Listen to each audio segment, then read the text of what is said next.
down the club, bitches show me love. Feet on the couch, feet on the couch. This is Feet on the Couch. I'm Miklo Bass. We're here with Daniel James. Yo, yo. Hell yeah, hell yeah. You know how we usually get into these interviews, we want to get to know you a little bit, you know? Mm-hmm. How was your early life, barely getting into music as a kid, and shit, and then evolving into wanting to make your own music and all that?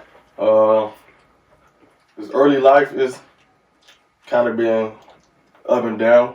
Grew up in the church. Mm-hmm. With a heavily music-induced family.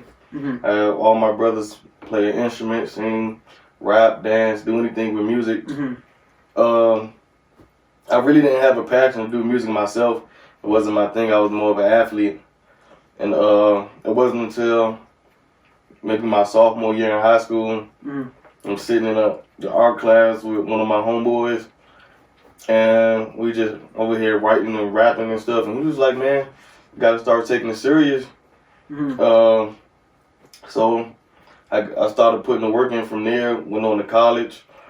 Did 2 years in college, mm-hmm. and started investing in getting my own equipment.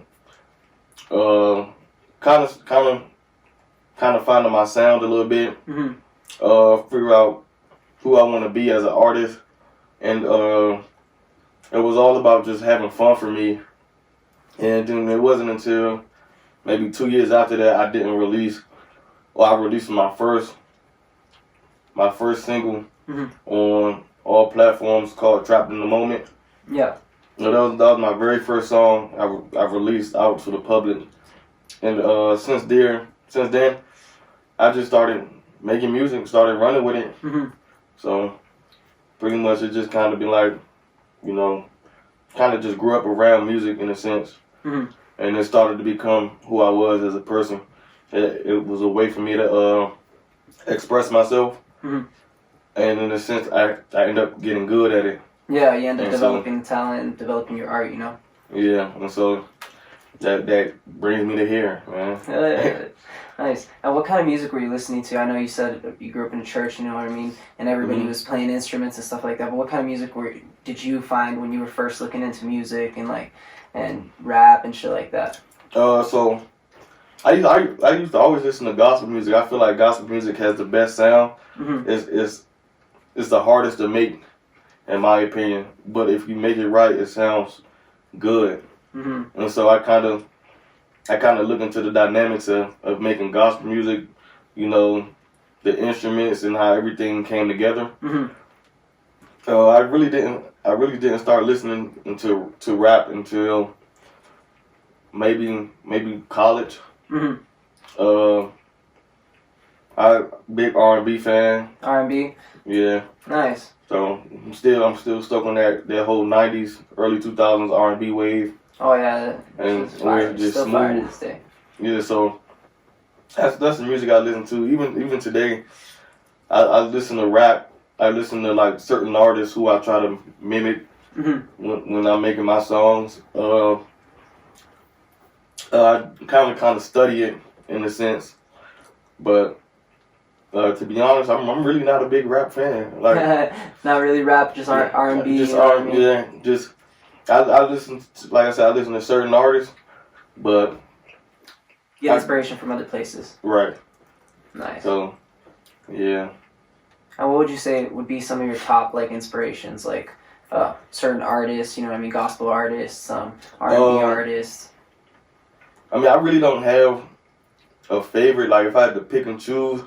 No. You don't have to pick and choose. Yeah. You can do any amount, any order. Anything that just comes to mind. Just the old school Kurt Franklin's just gospel stuff. For me, it's just the energy. Mm-hmm. Like, the vibe of the whole. He has a lot of energy when he's doing his craft. Also, like Tory Lanez. I like a little bit of Drake. Mm-hmm. Roddy Ricch, probably my favorite artist right now. Just with him, his energy and the amount of time he puts into mm-hmm. his craft of expanding himself throughout music industry, not just rapping, but you see him performing and he plays the piano and plays his own beats and stuff like that. That's the stuff that catches my eye. Mm-hmm. And then, just I'm motivated by like local artists out here. Like sometimes I just for me, it's the energy and the work ethic more so than the sound. But just people like Serafino, Emmett Till, people like that. My homegirl Dorian, the work ethic and the drive that they put in, like that, like Jack Boy Jitta, Saturn. People I work with, they like just the drive and the energy they put into, making their craft and expanding themselves. That's what motivates me and keeps me going. Hell yeah. Like everybody around you just like with that drive and dedication, you know what I mean, for the art, Right. Hell yeah. And branching off on that, like how is your like workflow like to make a song, like, you know what I mean, like start to finish? What do you start with, you know what I mean? How do you develop a song? It just depends on like the wave and the vibe I have at the time. Sometimes I come up with a line in my head that sticks out to me, and I kind of create songs around that, trying to keep that topic. Other times I try to find beats that are conducive to the sound that I'm looking for, and I kind of write to that, and depending on if I'm in that mode where I'm like, okay, I want to mimic this sound from this artist and incorporate my own thing, I'll look into their music and then try to find something that's similar to what they do and add my own little twist to it. And then, I mix and master my own music. It takes me about 5 or 6 days to actually get that sound right, because I may record something, mix and master it, and then listen to it back and be like, no, I got to do something better or change this or tweak that just a little bit. And it takes me about 5 days, because it's always something, that I hear that could be different. Like I constantly listen to the music I make now and compare it to the music I made back then, and kind of see what I could do better, and how can I make this particular song better and stand out from the rest of them. Nice, yeah. Evolve as an artist, Right. Because, the only competition is always yourself, at the end of the day. You got to evolve and be better than yourself every time, And eventually you get to that point where you just, like, got that workflow, got everything going, And you'll get the mixing and mastering down more, And it's just a process, like you said. It's about how it sounds, It's not really like, some people think it's numbers and just like going off of the tutorial and, you set it here with this preset and it should sound good and shit. Nah, it's like, you gotta actually listen and sit there and mix and master your track, you know what I mean? Yeah, you try to, in a sense, I kind of don't worry about what the artist will hear, but almost what I like. Yeah, exactly. Like I try to make it to what I like to hear for myself. Exactly. Because you have to like your own art, because at the end of the day, if you don't like it, then why are you really putting it out and all this stuff? Oh, yeah. And what got you, like, I know you said, like, in high school, your homie got you, like, getting serious in rapping. What was, like, the first song that you made that was really impressive to you as an artist, you were like, yeah, hell yeah, like, I can get this shit, like... My first song that I made that really caught my eye, it had to be this song called LLC. LLC? Yeah, it was one of my very first album I dropped. After I released that first single, Trapped in the Moment, I did LLC. And LLC was a kind of like a West Coast flow, cause one of my homeboys that I was hanging out with at the time, he's from LA, so I kind of got inspired, to do some West Coast culture style, and it had a West Coast flow to it. And me being from the East Coast, it kind of caught my eye because I understood that I expanded outside of the box that a lot of people are stuck in back home, and when it comes to their sound and the type of music they make. And it gave me that sense of confidence that I could make just about any style of rap that I want, if I actually put the work into it and learn that style. So that gave me a big boost of my confidence, and it was like self-motivation to me when I made that song.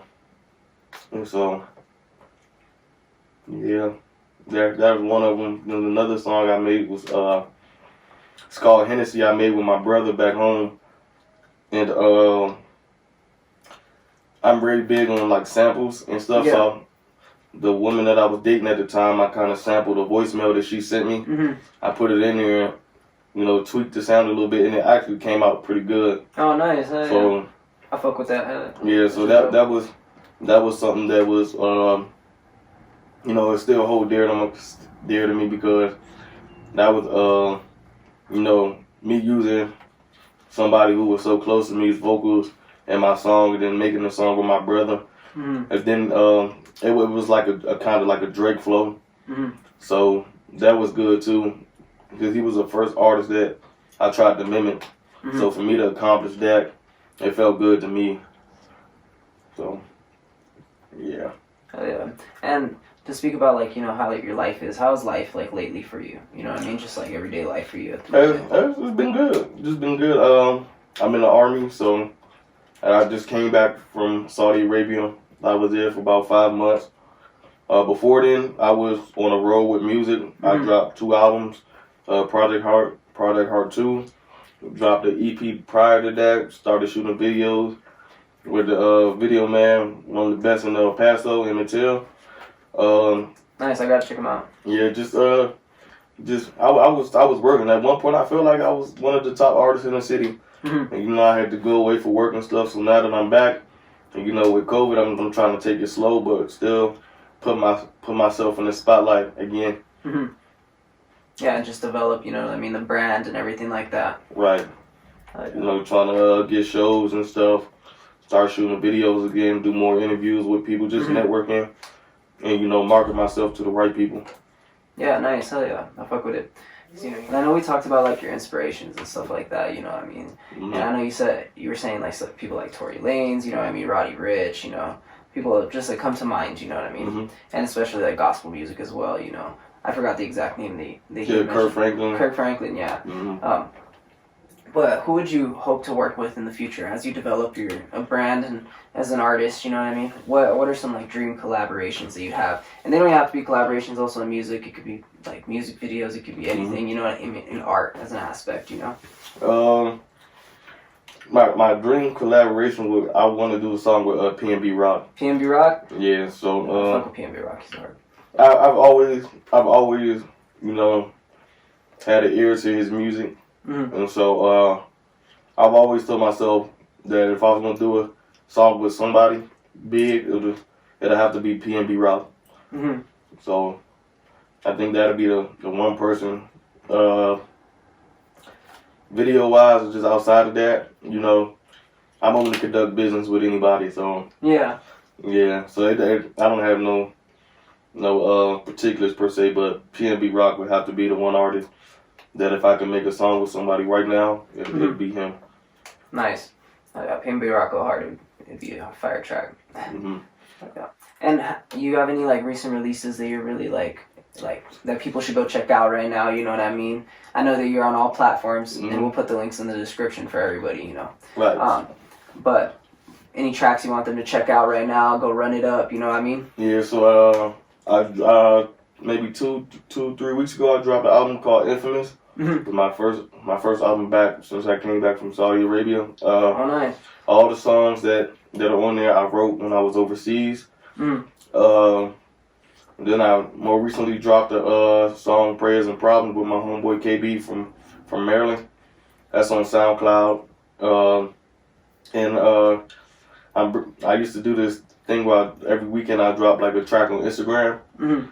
Just solely for Instagram, so I'm preparing to drop a freestyle dedicated to my girl. Oh, nice. This weekend, hopefully, if I don't. We'll be looking out for that shit. Yeah, so that's gonna be coming on my IGTV. And I'm working on shooting a couple videos with my video man soon. Nice. And I just actually finished recording a track called Lamb Chop that I'm thinking about dropping this weekend on YouTube as well. So then the video for that is coming soon. Nice. Yeah, man, you be putting in work, bro. You be grinding. Hell yeah, I respect it. And then what else? Oh, next month I'm performing the Ill Show, hosted by Ill Music. That's 420 on a Tuesday. So when the location and everything's, you know, put together, I'll release it to you all. And so I'll make sure y'all come out for that. support myself and all the other local artists in the city. Mhm. Because it's a bunch of people out here that's making good music. Oh yeah, there's a lot of artists in the city. You know what I mean? A lot. Oh yeah, there's a lot. And speaking about like El Paso, what do you think about the state of like the music scene at the moment? So it has a lot of potential. I've been talking business with some people around here, and just I feel like the one obstacle this city faces is the fact that we have to get behind each other and push each other's music. There's no way we aren't competing with Houston, Dallas, all the other major cities in Texas. Yeah. And like the only difference is there's a lot of love out there. Yeah. So we got to bring that here. We got to network, bring everybody together, and we got to push each other's music. Yeah, Like, yeah. I fuck with that. Yeah, because everybody's gotta like really create a scene. Because people can't have to realize that just one artist and a few artists popping out of the city, you know what I mean, are not gonna build a whole scene here. You know what I mean? We gotta, as a collective scene, we have to build it here. You know what I mean? Throw shows, have collaborations. That's why we're doing these interviews. You gotta bring in big artists. Yeah, bigger artists. We gotta give them a reason to come to El Paso to check us out. So I feel like that's the one thing. I'm working with some people on just networking, doing stuff that's gonna bring all the artists together. Like I know one idea we have was doing like a community basketball game. We get 2 teams of maybe like 7 artists. Yeah. From the city, and we just go at it on the court, having a good time. We all chipping money so that we can cook out, serve food to the community. Because at the end of the day, for us to make it to that next level, we gotta have the community behind us. Exactly. And so I feel like, especially with COVID, that'll be something that'll be a morale booster, not just for the artists and the people that's doing music, but for the city itself. Whole community. You see that. You got young people out here doing something positive, not just with music, but just trying to make a change. Yeah, and just change the narrative. You know what I mean? To actually see like a positive outlook on things. All right, we gotta push positive narratives. In the midst of negative situations. Exactly. Yeah, I fuck with that, bro. And I know we talked about how life was currently, and we talked about a little bit about your past and stuff like that. What are some like collaborations that you have with like artists in the city, artists outside of the city? Anything you got coming that you have released, or anything that you really like are excited about? Collaborations. I have songs with J. Cruz from Ill Music. I have songs with Emmett Till. That's just I have songs with Schizo. Yeah, nice.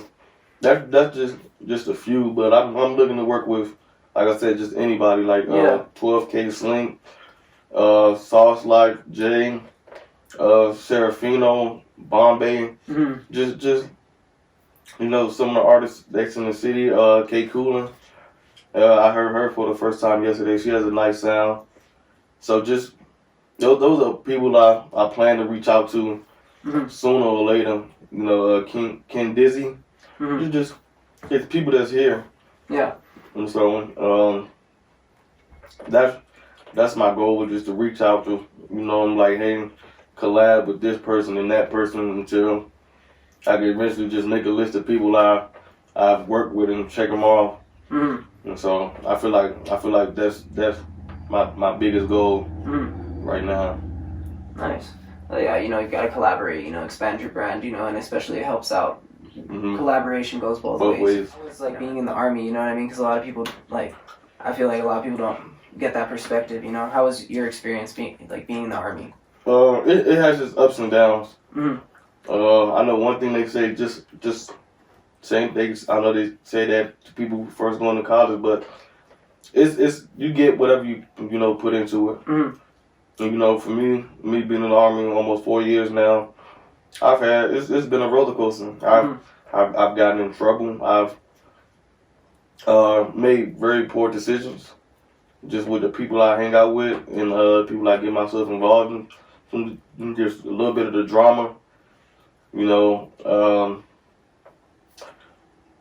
but for the most part, it's worked for me. Mm. You know, I've gotten good at what I do, and so, you know, I'm at that point right now where I because I went overseas and I came back, I kind of have a clean slate, Mm-hmm. and you know, those same people I used to hang out with before I left, you know, I had to cut them off. And like the one thing about the Army is a lot of people that's you know, clout chasing, looking for attention. Mm-hmm. So a lot of people that incites drama. They can't help it. And so me going through what I went through and stuff like that, it forced me to just sit down and talk to myself and tell myself that I want to be better. So with me being in the Army, it had its challenges, but I'm gonna I guess I kind of keep myself in a box when it comes to, you know, what I do and who I do in the front of. Like I go to work, I do what I'm supposed to do, and I go home and I do all my extracurricular stuff, and I stay out the way of that. And so that's just about it. It's not meant for everybody. Mm-hmm. You gotta be very disciplined. You gotta, you know, have thick skin, and you gotta be smart. You gotta be able to maneuver through the game in a sense.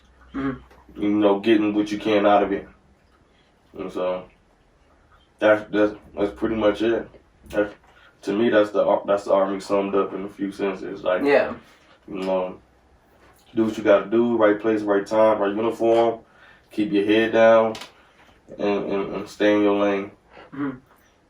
Nice. Oh yeah.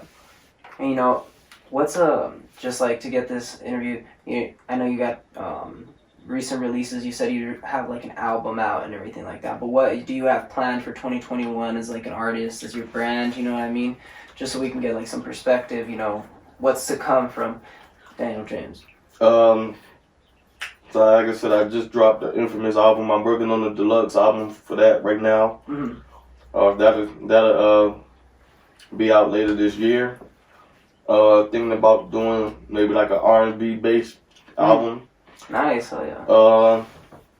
You know, maybe a docu-series. And where I do maybe like a 4 to 5 episode, you know, vlog.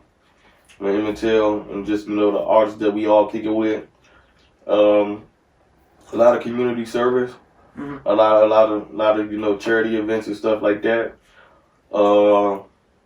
Networking, working on new marketing schemes for myself and you know, the artists I work with. Just stuff like that, and, you know, just building myself and the team that I have around me up, so that we could, you know, take our craft to the next level. So that's the goal. You know, working with you know, like I said, Dorian, who's you know, currently overseas right now, but when she gets back, in my opinion, she's the best female artist in the city. And I'll have to check her out. Yeah, she doesn't have much music out, but from the stuff I heard and I've seen her make in person, she has a sound that can transcend through R&B, you know, as well as hip hop. And so, you know, me working with her, just making sure that, you know, she's in the right spot to release some more music.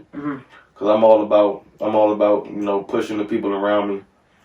I fuck with that. And not just myself. And so I know she's been working on a lot of stuff, as well as you know, Jack Boy Jitta, Forever on Saturn, just people I'm in the group with, 80 Proof. So just making sure I push them to release more music, you know, and you know, take themselves to the next level, enhance their craft, and just expand outside the box. And so that's you know, that's it right there. Nice. Oh yeah, bro. And just like to wrap up the interview, you know what I mean, to get like the last final thoughts, like what's a message that you have to like your fans, anyone that's barely checking you out, you know what I mean, barely seeing this interview, you know, barely hearing about you, what's a message that you have to them? Stay true to yourself. That's the one message. Yeah, just stay true to yourself. Like when starting out, when you doing music, you're not gonna catch everybody's attention. Starting out, especially with a lot of young artists, but stay true. Like keep everything authentic. Mm-hmm. You know, don't worry about the attention that other people are getting, cause it's enough room for us at the top. You know, we all gonna get there one day. I see a lot of people, they buy followers, likes, streams, whatever. There's no need to do that. People gonna hear your music, and the people that don't hear your music, that's just something missing out. But no, a lot of people say, well, you gotta fake the funk till you make it. But yeah, but also stay true. Stay true to yourself. Don't push false narratives. You know, and be patient. Like whether your time is gonna come. So you just gotta keep working, you know what I mean? Stay dedicated and everything. Right. And you know, it might not be your time right now, you know, but you never know. It'll be your time, you know, just stay dedicated to that shit. For real. I truly believe in that shit. Like, if you set your mind to something, bro, you can do get it. You can accomplish it. You can accomplish anything, bro. Right. Hell yeah. Well, it's been a pleasure, bro. Thank you for coming out and doing this interview, you know what I mean? I'm honored. Hell yeah. I'm glad that you came out, you know, because we had that, like, you went out of town and shit, like, for a while. I'm glad we came back and actually got this interview together and put together and shit. Right. Hell yeah. Well, it's been Fee on Couch. I'm Meek Lobez. It's been the Daniel James interview. Yeah. Shut down the club, bitches show me love. Feet on the couch, feet on the couch.